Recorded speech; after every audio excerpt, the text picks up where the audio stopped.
High ফেসবুকের বন্ধুরা সবাই দেখুন কবুতরকে এখন গোসল দেব।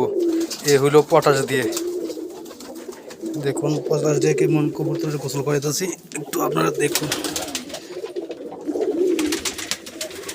দেখুন পানিটা কি হয়।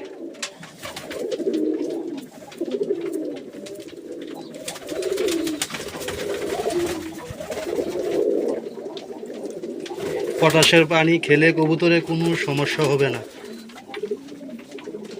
এই দেখুন পানিটা কি হয়েছে।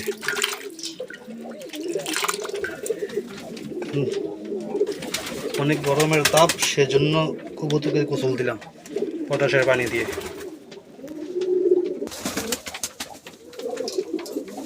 এই দেখুন এক এক করে কবুতর নামতেছে গোসল করার জন্য। কবুতরের পাখনার মধ্যে অনেক সময় উকুনতে ছোট ছোট মাছি থাকে, এগুলো একদম পরিষ্কার হয়ে যাবে এই পটাশের পানি দিয়ে গোসল করলে। এই দেখুন আমার কবুতরগুলো কি সুন্দর করে গোসল করতে।